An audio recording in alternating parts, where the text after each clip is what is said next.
I mentioned in at least a couple of videos that I want to start doing tape backup. For those of you who aren't familiar, I obviously have a lot of storage behind me. Those are all active storage arrays. I think I have like about 150 terabytes that I'd like to back up.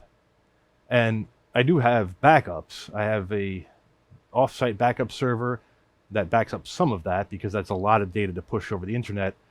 It backs up the most essential stuff.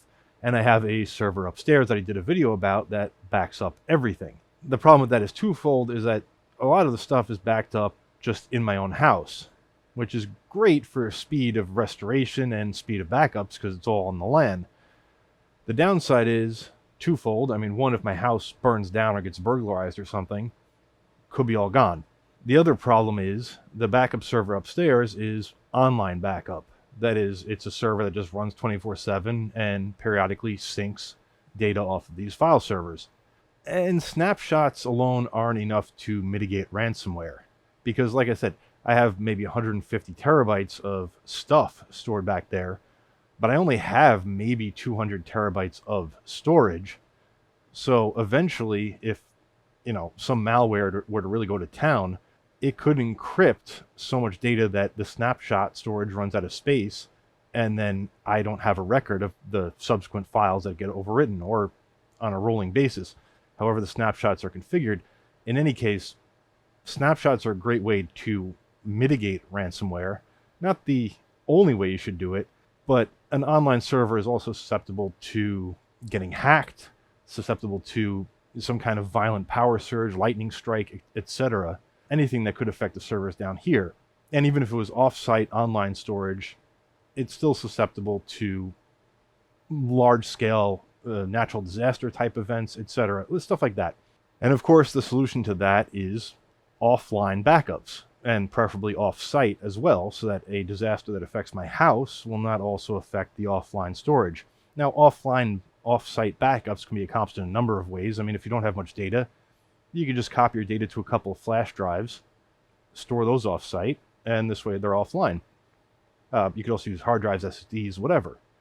Any storage medium that you can disconnect and put somewhere else. I'm going for, as you know from the video title, tape backup, because, well, there's no real efficient way to store 150 terabytes of data offline, off-site, and have it be archival grade storage. Like, these tapes are rated for 30 years of archival storage, which should be well long enough. And since I mentioned them, I guess I should show you what tapes I'm using. These are Fujifilm LTO-8 tapes, and there's 5 to a box. I got 2 boxes. LTO-8 stores 12 terabytes uncompressed. I'm not concerned about the compressed storage because it can store it as I think 2.5 times theoretical max compression. I'm not concerned about that because 95% of the data that I'm going to be backing up is already compressed. It's either video files or gzip-9 archives of other things that are pre-compressed. So, trying to compress them further with what I hear is a less efficient algorithm than gzip-9 or probably MPEG-4 or probably AVC or HEVC. I'm not going to get any benefit from compression. So really, for my purposes, it's 12 terabytes of data per tape. And with 10 tapes, that's 120 terabytes of data. My plan is to start backing it up, and as I need more tapes, I'll buy more tapes. But at least this will get me going for quite a while. And I say quite a while because the maximum write speed of these tapes, and that's maximum if everything goes perfectly, and I'm going to be copying this data off the network, so, might be some latency, some slowdowns. Lots of small files might also make it go slower than just streaming large files. Point is, maximum theoretical, I think, was 360 megabytes per second. I'll put it on screen below in case I'm wrong. And I believe it was that it would take a little over 9 hours or almost 10 hours to stream data to one tape. And that's assuming maximum write speed the whole way through. So as far as I'm concerned, it's going to take me a day to fill one of these tapes because, well, that brings us to the tape drive. I don't have a tape library. I bought a single tape drive, and it's this. Well, it's in a vacuum sealed static bag, which is great because I got this on eBay it is brand new, or at least it was sold as new in box, and I do believe this is the original manufacturer packaging, and it is vacuum sealed, so I think we're good. And obviously I'll take this out of the wrapping in a second. Actually, I'll take this out of the wrapping now. Why wait? It opens like a bag of chips. Alright, we got some tasty, delicious desiccant on the back here. Oh no, it says do not eat. Never mind. That's not the type of desiccant that you can eat. Always check before you go to town. Now, the reason it's a Dell-branded Ultrium drive isn't because I have any kind of brand preference for Dell. It's just because, well, this was the cheapest, newest one I could find on eBay. And LTO is an open standard shared amongst many vendors, so you can get tape drives and tapes from many vendors, and they don't have to be the same vendor for the tapes and drives, like was the case with some old school tape media. So obviously these are Fuji, this is Dell. These should work just fine together. The important part is that it's LTO-8 on the tapes and LTO-8 on the drive. Although drives have to be backwards compatible for reading with, I think, 1 or 2 previous generations. So this should be able to read LTO-7 tapes. I think it's only 1 generation now, so it won't be able to read LTO-6 tapes, but an LTO-7 drive can't write LTO-8 tapes. It's only backwards compatible, just for, I guess, ease of restoration, which makes sense, because it might be hard in 20 years if I need to back up archival media. It might be hard to get an LTO-8 drive. So yeah, that's the only reason it's Dell. It's obviously an external drive and an external enclosure with its own power supply, and it is a SAS interface. And the reason I decided to go with an external drive is because, I don't know this for a fact, but based on the front of this, I'm wagering this drive can be removed from this case and just stuck into a computer chassis, into a 5 1/4 inch drive bay. Whether it can or can't is irrelevant to me, because I don't mind using it externally, although eventually I might want to mount it internally in a computer chassis just for compactness and ease of cabling. But functionally it won't make any difference other than, the form factor, because it would be SAS connected internally or externally, which is the same standard of connection. My apologies for the abrupt change, but I just finished recording the video and I forgot to open the external enclosure and actually show it to you. So we'll do that now, but I don't know where in the video I'm going to insert this, so this is where I've done it. Now I know and you know, but I don't know now. So there are 4 star drive screws on the bottom. They're not Torx, I don't think. Yeah, this is not the right size driver. That screw's malformed. Oh, I didn't get a good look into it, but this screw isn't malformed. It's actually a security screw. It's got a little pip in the middle, which the other ones do not have. And the first screwdriver doesn't have the corresponding hole, but this one does. So that's why that worked. Ah, yes.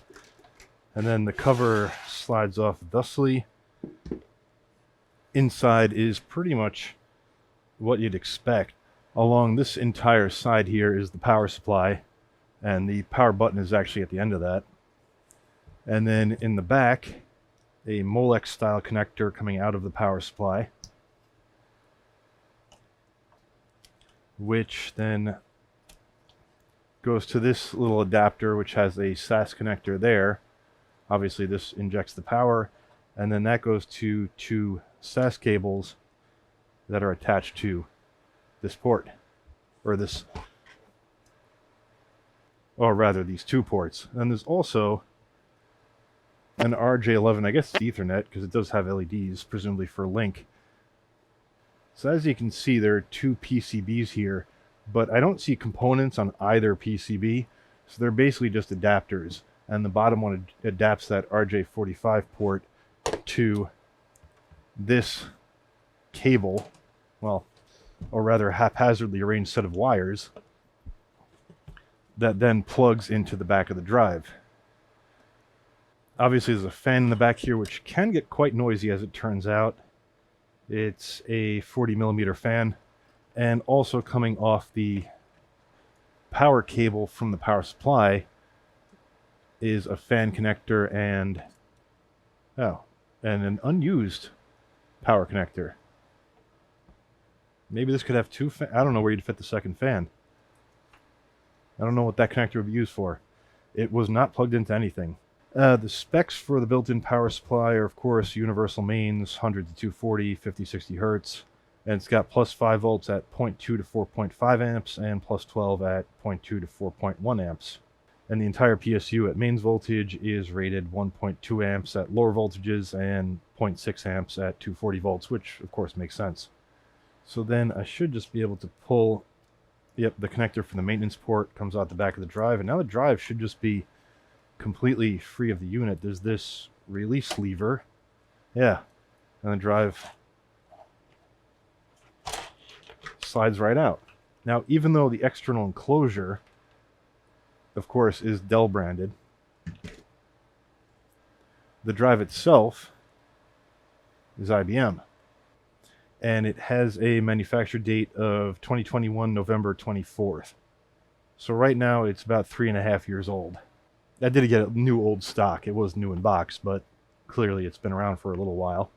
And the drive specs are 5 and 12 volts at 4 and 1.5 amps respectively. And it does have a little Dell part number sticker on it. No rail on this side or anything, and just this flimsy piece of metal which isn't screwed in. It can just pop right out. It goes into the screw holes but isn't really attached. It's just kept in by virtue of being stuck against the side of the case, or between the drive and the side of the case. And here we can see where the tape spool goes in the cartridge, and then this is where the tape is spooled into the drive. So I did want to take measurements of this drive to make sure it'll fit in a case. From the front bezel to the very back is 210 millimeters, or 8¼ inches, slightly more. And width-wise, we're looking at 5¾ standard size, standard width of a 5¼ inch drive bay, which holds drives that hold 5¼ inch discs, not that the drive bay is 5¼ inch wide. Oop. And that would be about 145 millimeters, call it. But mostly the depth is what I'm concerned with, because obviously it will fit width-wise and height-wise in any 5¼ inch drive bay, but sometimes the depth can catch you out, but this isn't as deep as I thought it would be at 210 millimeters. And the height is, of course, 40 millimeters. Oh, and let's take a closer look at the back of the drive. There is the SAS connector, the pin header for the maintenance port, and another pin header over here, and another one over here. Not sure what those would be used for. Maybe integration to a BMC, or maybe this can be used in a tape library, you know, without the front bezel buried deep in a machine. I'm not sure. So, yeah. Exactly what I thought and hoped it would be, because I'm probably going to end up using this drive internally in a computer. So I will just pop it out again, mount it in a computer, and then I'm good to go. Then I'll have this nice external enclosure. And other than the maintenance port, I mean, this is just a pretty standard external enclosure if all you need is 5 and 12 volts. If you need like 3.3 volts, I guess you're SOL. But yeah, I mean, this will make a nice 5¼ inch. Although I don't know what kind of 5¼ inch device I would connect to SAS other than tape drive in this day and age.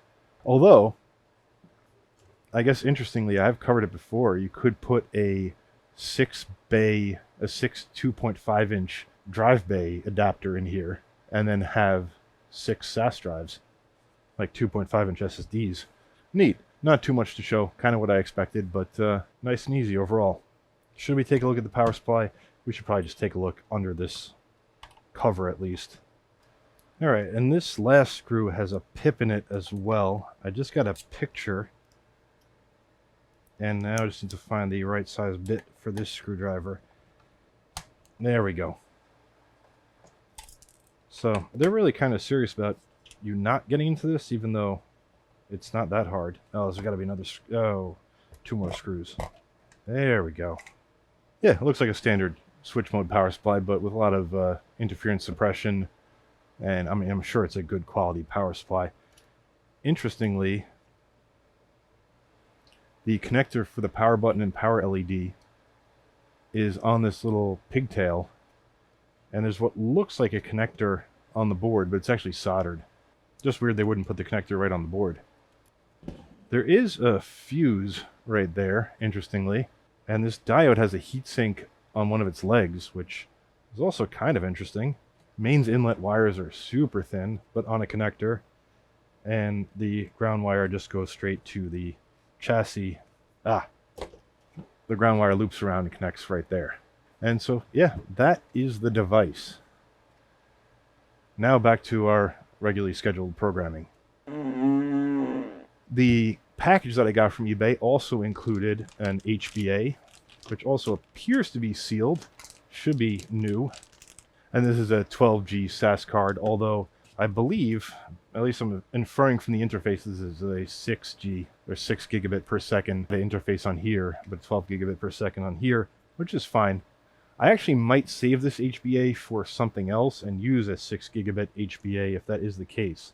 Well, I'll be damned. The HBA is Dell part number 01NNXD, and I was hoping to find a product name for it, but coming up obviously here. But anyway, that's what it is. I got that from the eBay auction listing from where I originally bought it. So as you can see, it came with the tape drive, power cord, who cares, and the HBA, as well as a cable and a cleaning tape. And here is the cleaning tape, universal cleaning cartridge. Actually, this says cleaning cartridge for use with Ultrium 1 through 7 drives. It doesn't say for Ultrium 8, but this came in the original Dell packaging. So, I mean, I gotta imagine if it's compatible from 1 to 7, it's compatible with 8 as well. It's probably just an older model of cartridge. It's Dell part number 01X024, if anyone's curious. US power cord, but like I said, who cares? I got tons and tons of those. And here is the SAS cable, and I don't even know how many meters this is. Did it say? Oh, 5 meters. Yeah, so 5 meters is also way more than I'll need for this, so this will probably go in my cable storage area, and I'll grab a different SAS cable for use with this. But anyway, it's the full kit needed to add this to any computer. And I feel like I'm doing great with the segues, because now we can talk about the computer. So, like I said, it's going to take at least 9 hours, probably significantly more than that, to write every single tape. And I'm going to have to write, when all's said and done, probably 14 tapes. So that'll take 14 days, because this is not an auto tape changer, so I will have to manually change it, and chances are it'll complete while I'm asleep. At least that's the idea, that I can just leave it running. And so 14 tapes means 2 weeks straight of every day putting in a new tape, and maybe also prompting the backup software. The backup software is going to be something for the next video on this subject, because I don't know what backup software I'm going to use. I could just use the Linux or Unix command tar, which is short for tape archive. It was originally designed to stream data to tape and store it in a very recoverable format. I think it's that each file has its own headers right before the file, so even if you have 2 big reels of tape and the tape ends up getting chopped up or some of it gets damaged, you can still recover the rest of the files, because there's no single catalog or no single like file allocation table at the beginning of the tape that needs to be preserved. It writes that information all along. Great for backups, but the problem is I have many different, so on that computer, on that server in particular back there, I have 3 major volumes.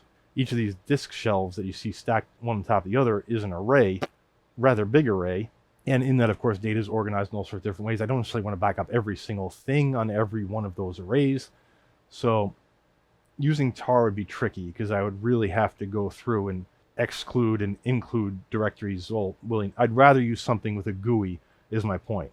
I don't like to always use GUIs. In fact, none of my Linux servers, or maybe 2 of them out of like maybe 50 that I manage, have GUIs. It's all command line, so I have no problem with that in theory. That's where I'm coming from, is just that with the amount of stuff that I have to go through and select for backup and then track which backups were done to which tapes, I'd rather do that with some kind of backup management software. Like I said, what that is, I have no idea. If anyone has any good suggestions, drop it in the comments. I'm looking for something that is A, free, and B, will run on Linux. Although, to be honest, if a really good option exists that only runs on Windows, I'll take it if it's free, or at least incredible or cheap. You know, I'm not going to pay enterprise prices, but like if there's a really good backup management software specifically for tape storage, or that has the ability to work well with tape storage, for example, indexing tapes and such, and so I know which data stored on which tape, that kind of thing, I would pay a couple $100, but you know, I'm not going to pay like I said, enterprise licensing fees for that kind of thing, because this is all for my home lab in essence, and the tape drive already costs way too much. Although the tape drive was a lot cheaper than the alternative. This is, like I said, LTO-8. LTO-9 is the current top standard for LTO.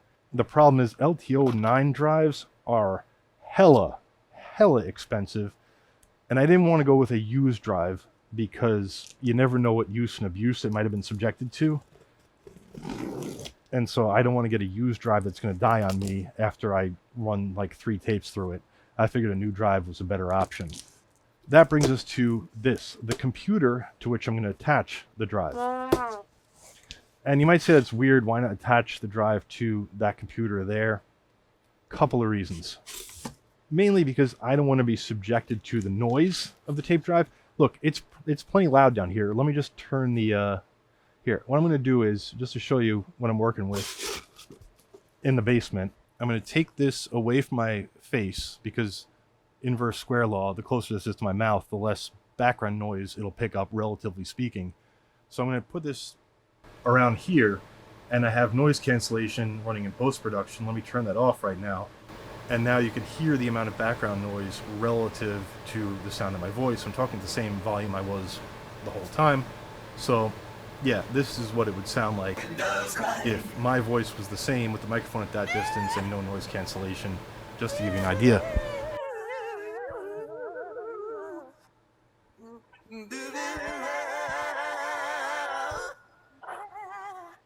Oops. And so you might find it weird that I'm concerned with noise, but it's not just the amount of noise, it's also the quality of the noise. So those LTO-8 tapes, I believe, contain 960 meters, so nearly a kilometer of tape. And I think they rewind in about a minute. And you might say, well, how often do you rewind a tape? Well, they actually have multiple tracks on the tape, or multiple tracks get written to the tape. And there's only one spool in there, so it unspools that spool into the drive. And as it's doing that, it writes to a track. Then it needs to spool the tape back onto the cartridge, onto the reel in the cartridge. And usually it'll do that, it'll write in the opposite direction, doesn't waste that time rewinding, but the tape's going to be winding back and forth, and eventually, I guess I was wrong, I overspoke. It's not rewinding, it's just the tape winding. And my concern is that while doing a bunch of small files, or if the network file server is super busy or whatever, the network's not keeping up with the demands of the tape drive, the tape might slow down, speed up, slow down, speed up, stop, speed up, slow down. And that's going to get annoying, potentially. So that brings us to this little guy. Yay! It is a small HP server that I kind of just wanted to check out anyway, because this would make a reasonably compact like router. And it's got a couple of low-profile PCIe slots. I think, or at least one. I don't know if that's one, because well, we'll see. So I was kind of curious about this machine anyway. And because sometimes I have the memory of a fish, here is the machine in question. It's an HP MicroServer. It's a G10 Plus V2, and a G6405, whatever. That's what it is, in case you're curious. And well, that's all the specs the seller gave. It was brand new in box. As you probably saw, I just cut through the original packing tape, but they actually showed it out of the box here because they had multiple units for sale. And it was about $425 shipped. So this is not, I looked up the specs, I forgot. We'll go through it.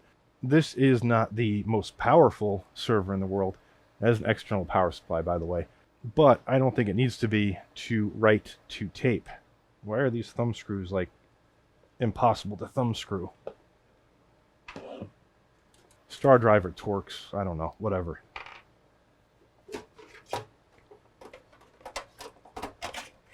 And so yeah, a little compact microserver. Ha, no pun intended with the compact thing. I guess this folds open like an old Optiplex. So I kind of just wanted to briefly show this server as well. It's not worthy of its own video, I don't think, because it's not really like super interesting, but like I said, I was curious about it. It does have, at least the PCIe slots are accessible, so it has what looks like a 16 lane, but might not be wired for 16 lanes. Is it marked? Oh, come on, HP. At least on your big servers and on Dell servers, it at least tells you how many lanes it is. It doesn't say. And then a little 1-lane slot up there, which is extremely shallow too. So I think that is just probably for some relatively proprietary HP add-on. I don't know, ILO or something maybe. Not sure, not relevant. For me, I just need a really basic computer. This heatsink is really thin. I mean, like narrow. But it is right in the path of this. This fan is pretty chunky though. Oh, and the front does come off nice and easily. That's what these two latches are for.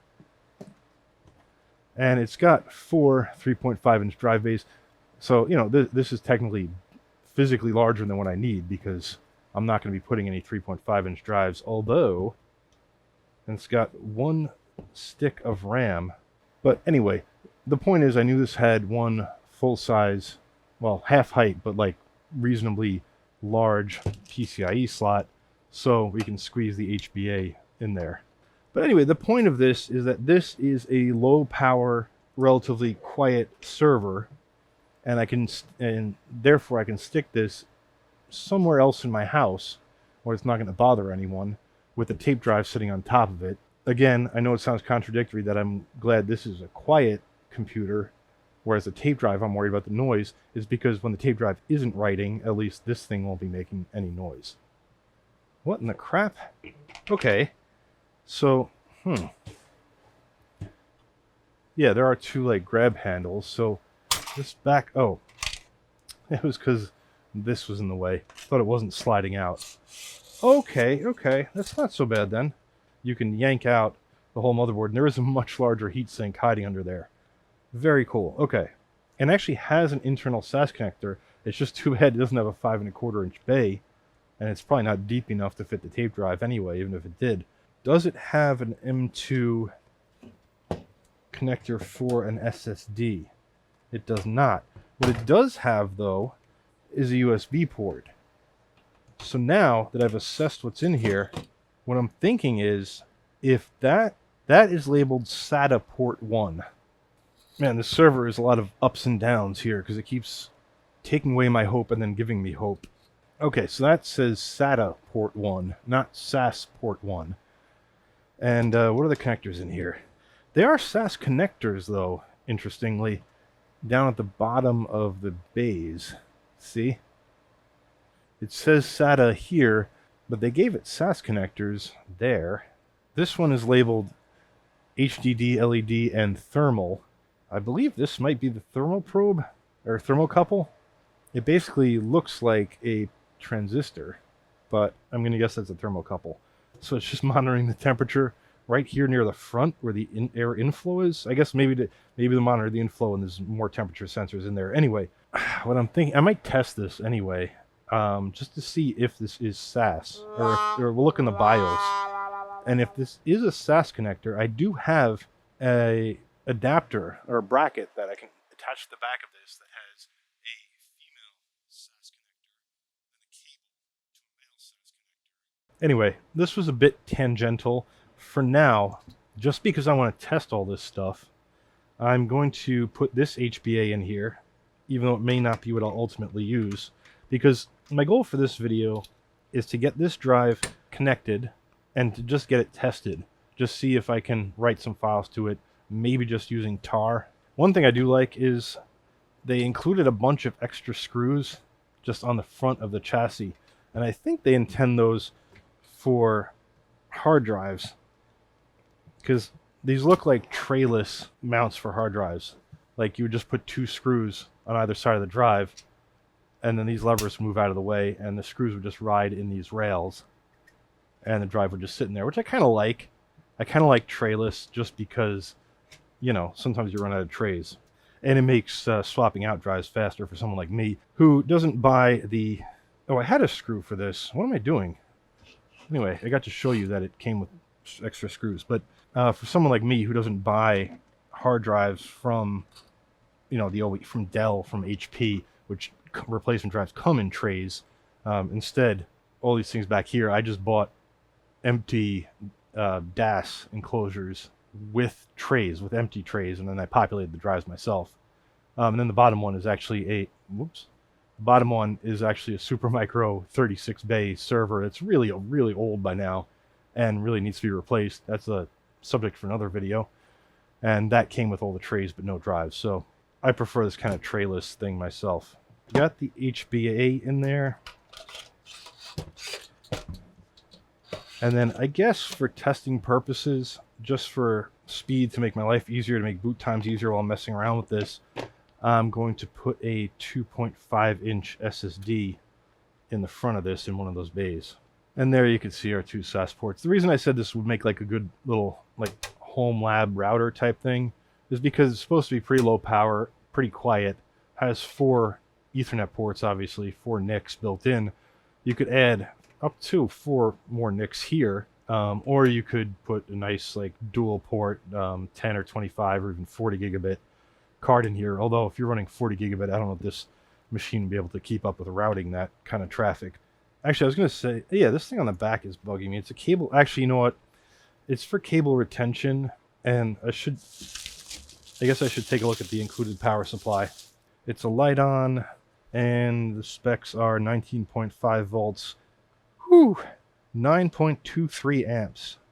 So it's 180 watts. That is a lot of amps to run through this. I don't know, like almost like 9 amps through this little tiny guy. All right, whatever. I mean, I guess HP knows what they're doing, but it's pretty much just a laptop power supply, essentially. So the power connector goes in there, but it's got this little retention clip. So presumably if we go like this, then we can lock the cable in. Well, if I wasn't massively incompetent, I could lock this cable in. Anyway, it doesn't matter. You get the point. That'll prevent accidental disconnection or from putting too much torque on this connector. Although, I don't like right angle connectors for that reason, because, especially for laptops too, because if this was plugged in, and then like, let's say I had this on my desk or something, and I had like tripped on this cord because it was running on the, I don't know where it would be. But anyway, but for whatever reason I pulled on this cord and it came straight out, like that's just putting a whole lot of torque on that connector. Whereas if it was just a straight through connector, it would pull right out. But I guess this is meant to be a server, so then they could use this retention clip. So I get it. I get why they did it. I'm just saying that generally speaking, not as much of a fan of right angle connectors. Although if it's a laptop and the power socket's on the side of the laptop, it's the most sensible option, but kind of depends. And by the way, if that power connector gets damaged, it is soldered directly to the motherboard, which is another thing I don't like. I like that's just cheap. I really wish what they do is they put a barrel plug on the back here with 2 wires coming off of it that then go into the motherboard, and the barrel plug is a completely separate unit. Because although from a serviceability standpoint, fine, it's not that hard to solder a new barrel connector onto the motherboard, because you'd have to get a new barrel connector regardless of which way it was.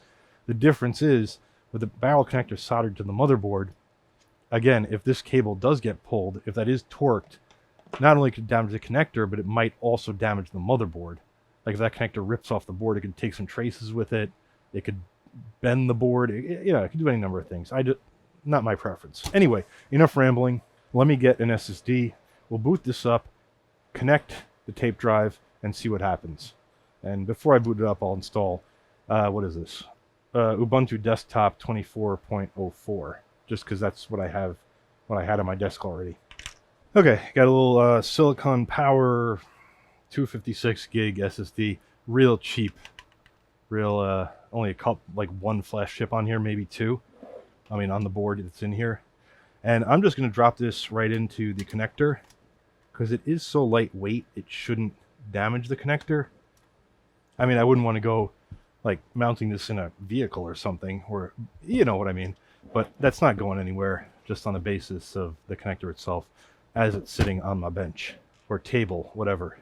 And that's not going to be the permanent solution. I do have 3.5 to 2.5 inch adapters down here.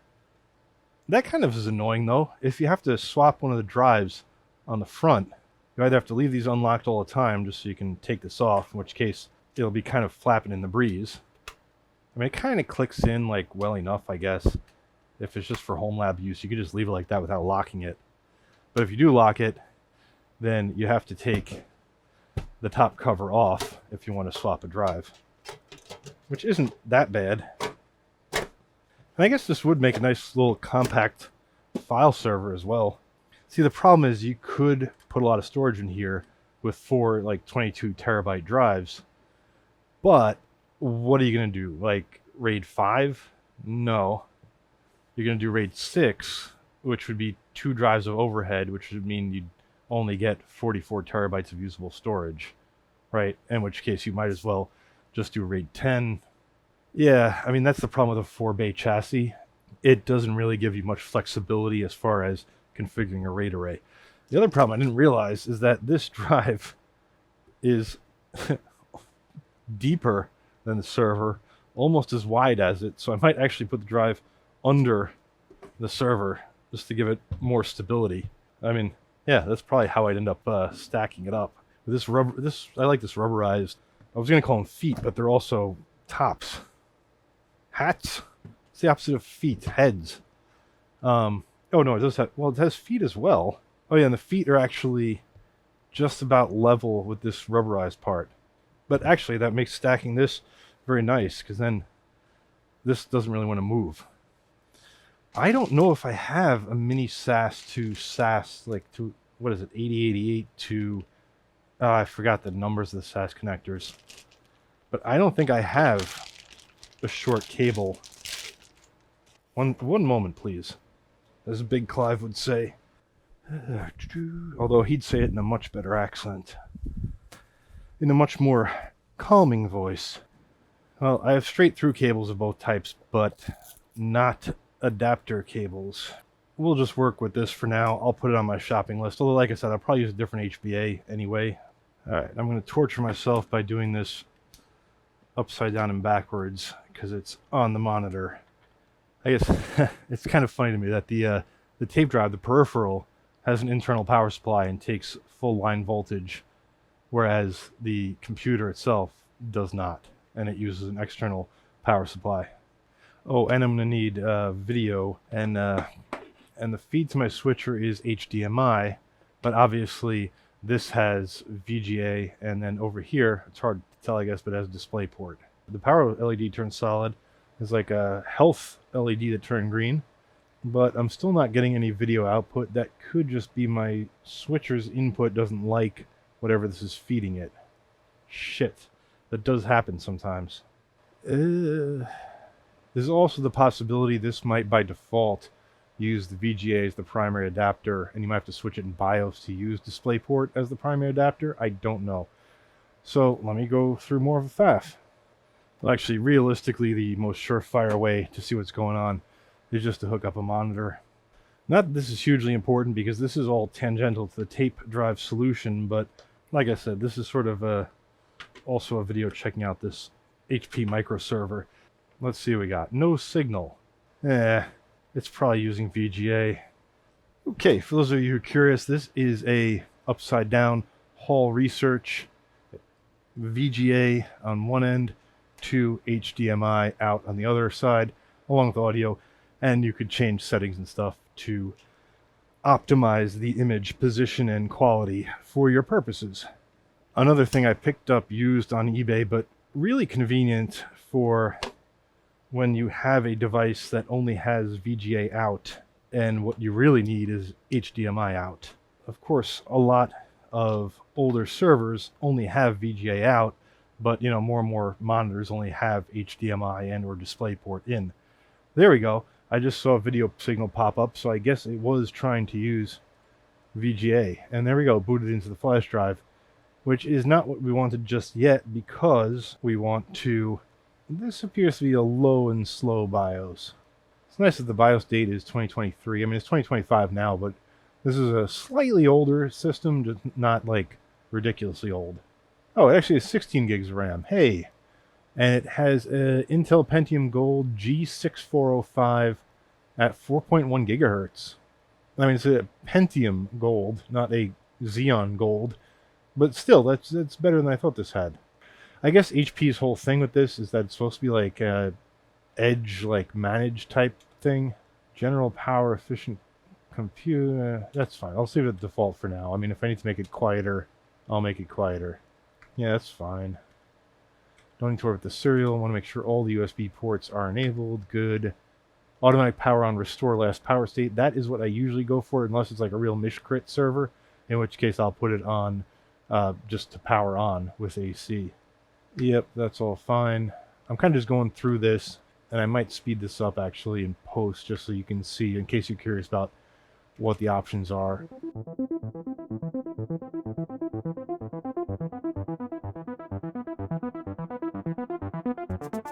Okay, now storage options. Yeah, it does say SATA controller, which obviously makes me think, yeah, okay. We just want HCI. So this, I'm not going to be able to use the internal interface for the external drive after all. That's a shame.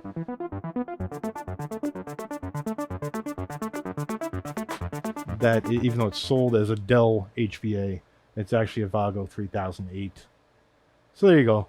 That answers that question for you, if you're wondering.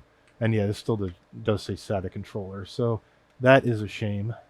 Well, whatever. The OS will set the time as soon as it syncs with the NTP server. And it's still running on using VGA right now. Since it's working, I'm not going to bother messing with it. Once the OS boots, I think it'll be fine detecting the display port. So I'll do the OS installation right now, just from a VGA output. Doesn't matter. And I will be back shortly once I have the OS loaded, and we'll test out the tape drive. I'll probably be back tomorrow, honestly, but you won't know the difference because it'll happen just like that. Okay, it's the next day. I have an OS loaded on here. I think I said before, Ubuntu 24.04 desktop. And in addition to that, I also threw Bacula on here, installed from the Ubuntu repositories. Not configured, but just installed for some basic testing of the drive.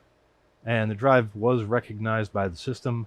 Everything's connected, so we should be ready to test a tape. Oh, I did make one mistake, kind of a big one. This little HP microserver, for some reason I thought it had 2.5 gigabit network ports, but it has 1 gigabit network ports. Don't know where I came up with that from.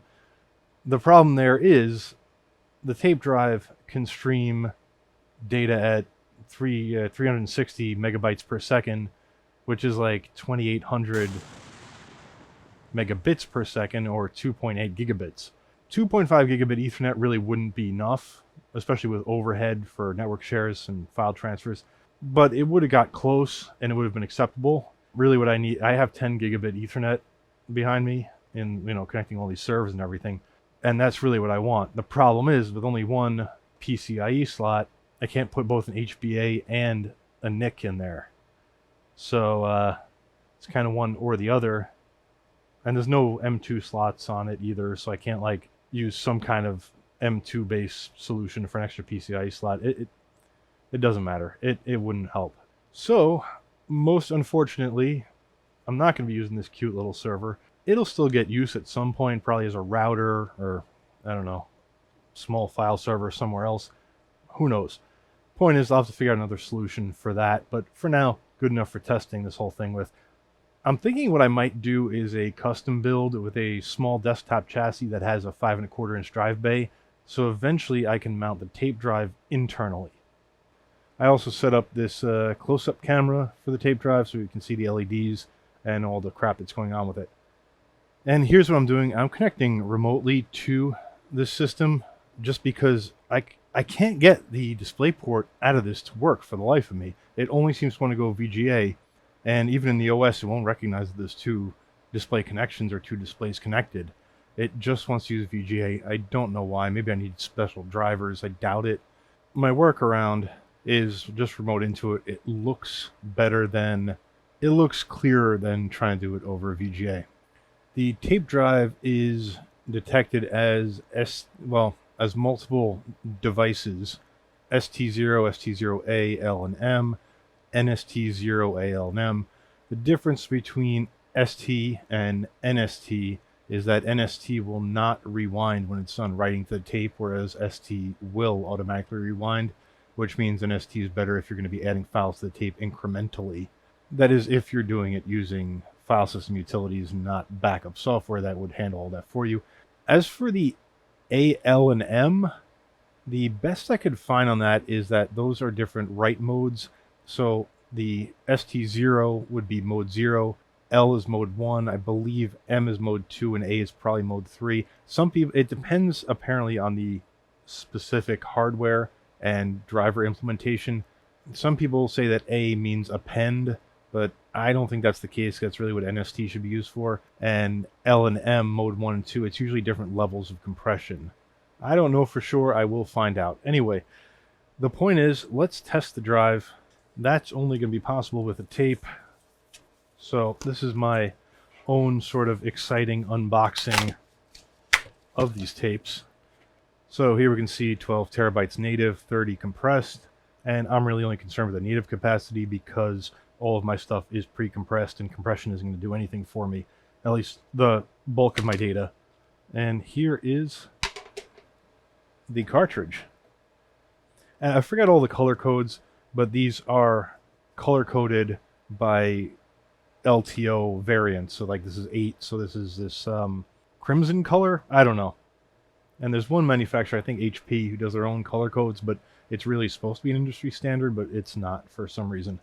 And then there is a write protect thing there. These versions of LTO, the earliest LTO tapes could not be set to worm mode, write once, read many, but these can be, so to prevent accidental or intentional overwriting, because obviously this notch is super easy to bypass. I'm not too concerned about that. I mean, I'll be the only one managing these tapes and dealing with them, so yeah, I will use the write protect notch just in case, but I won't be bypassing it accidentally. Okay, so I'm going to insert into the drive and see what happens. I assume it'll take up a little bit of leader tape and do something. Oh, it ingested it? Okay, that's cool. Alright, and it seems to be done. That was quick. Or at least that was quicker than I expected. It took maybe like 10 seconds or so. Okay, now here's the embarrassing thing. I have not used a tape drive since the 90s, maybe early 2000s. And I do not know or remember any of the commands, so we'll just go through it real quick. Okay, so MT status will get the status of the tape drive. Fair enough.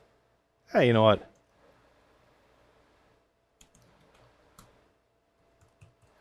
Let's eject the tape just for shits and giggles, and enter.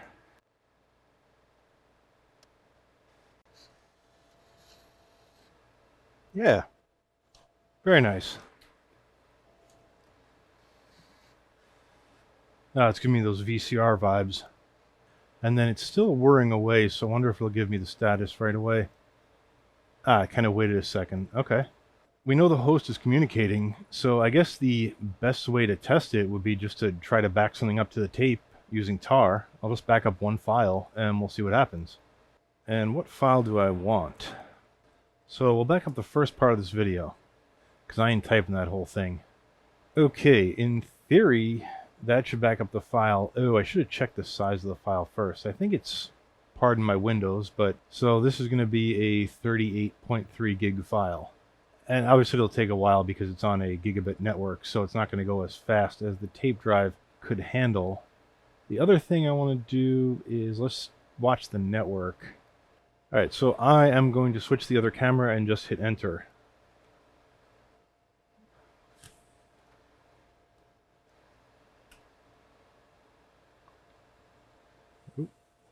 So obviously we can calculate how long it's going to take at about 100 megabytes per second, and the file was 38 gigabytes in size approximately, 0.1 gigabytes per second. So 380 seconds, which is a little over 6 minutes. I mean, the CPU is actually working harder than I thought it would. It's 2 physical cores, 4 virtual cores. I mean, it's not a very good CPU, but it's still running at 4.1 gigahertz with 2 cores. You know, it's not horrible. This isn't doing much right now. So obviously writing 12 terabytes over gigabit connection would take quite a while. Alright, and we're at 36.6 gigabytes transferred. And I forgot to look at what time this started, so in post-production I will explain what happened. Okay, it's done receiving, and the command stopped. Cool. There we go. Now, what we should be able to do is, I'm too lazy to retype this, is rewind and then restore that file.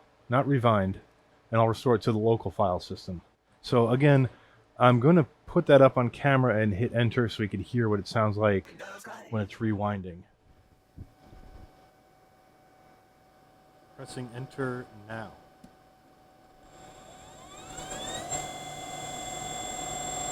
Oh, it's really not that loud.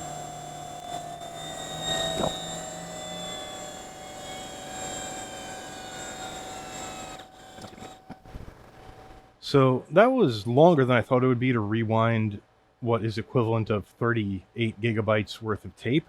But as I said earlier, there are multiple tracks in the tape, which it writes in one direction than the other. I forgot how many tracks there are. I'll put them up on screen right now. So it doesn't have to rewind a full 12 terabytes worth of tape. It's still just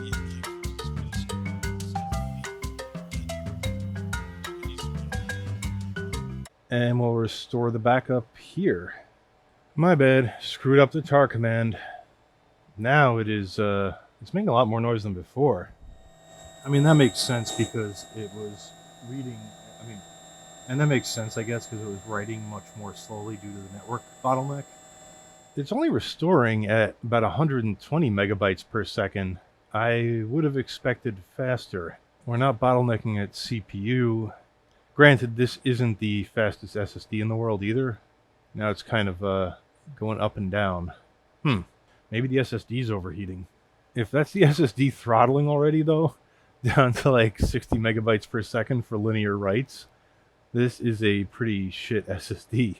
I gotta check that. I'll use DD to see if we can get faster writes to it. It might be the tape drive. I don't know. Maybe TAR was using the wrong block size for the drive. I don't know. I doubt it. Should be able to read fast. I mean, everything reads faster than it writes, right? I mean, not literally everything, but this is just unexpected. Yeah, it really seems to be stuck at like 60 megabytes per second. No, it is done. The command finished, but the tape drive's still whirring away. So is it still writing to the file? No, I guess not. Why is the tape drive still doing noises? Unless it's rewinding? Yeah, no, that's the right file size. Okay, it is done. I don't know what the tape drive is doing right now. Just making some noise. Oh my god. I am so stupid. I guess because the tape drive was generating a little bit of heat, this fan spooled up to the point where this fan became louder than the tape drive, and so I thought this fan's noise was the noise of the tape drive. So yeah, it was quite done. Yeah, there's nothing flashing on it LED wise. I think it's unhappy because it's trying to play a relatively high bitrate 4K video through the remote desktop.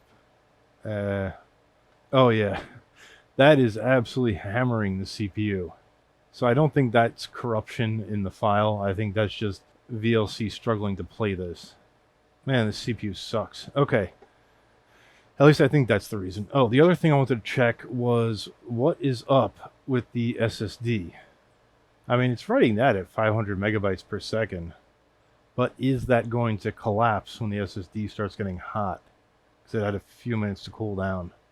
No, I mean, it wrote an average of 560 megabytes per second. Obviously, that's roughly the same size as the tape restore, so if the SSD was going to slow down to a crawl, it would have done so. So I guess it was the tape drive reading that slowly. And now just to sort of set my mind at ease, I'm going to go back to using the VGA output, and we'll play that video file if we can. because I think it was just capping out the CPU trying to play that video over VNC/RDP. Unfortunately, I wasn't logged in under the same session, so I got to re-log in. And let's see if this will play reasonably well on here.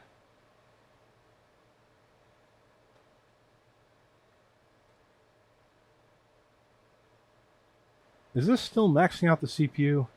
I think it is, because it's being very sluggish. Yeah, it's just it's just redlining the CPU. Well, anyway, despite the fact that this is unplayable on this system, I'm going to say that the restore was successful, because even though it's not playing the video properly, we can see that the video is fully accessible, even though we're kind of just going on freeze frames here. So tape drive works is the point. Well, anywho, what did we learn in this video? I mean, it wasn't hugely educational, but hopefully it gave you an idea of what's involved in LTO tapes, connecting an external drive to a random ass computer and actually accessing the tape and making it work. More importantly, what I've learned, and I apologize if this isn't useful information to you, is that this computer, which I got off eBay, was indeed brand new and worked. This tape drive, which I got off eBay, also brand new, also works. That's all very important. And the tapes appear to be good. So as far as I'm concerned, at least hardware-wise, I'm mostly all set up for doing my massive tape backup project and then doing incremental backups along the way, which is why I ultimately want to use Bacula, because using tar is not really going to be possible to do incremental backups, at least not easily. And Bacula stores a database of what's been backed up and when, and can do a differential incremental backup. For my purposes, I'll probably do the one major backup of everything that's there, and then, wow, this tape drive is going nuts. Okay, so I'll do a full backup of everything on that server and those disk arrays, plus a little more. Probably have to buy some more tapes, and then maybe monthly, or kind of when I feel like it, I'll do incremental backups of everything that's been created in the interim. Obviously, most of the stuff's going on what was called Store 05, which is the one that has all the free space on it, because can't fit too much more data on the other two stores, but some files are written to those anyway, and there is some churn. So, yeah, I won't bore you with it in this video. I'm going to get Bacula configured.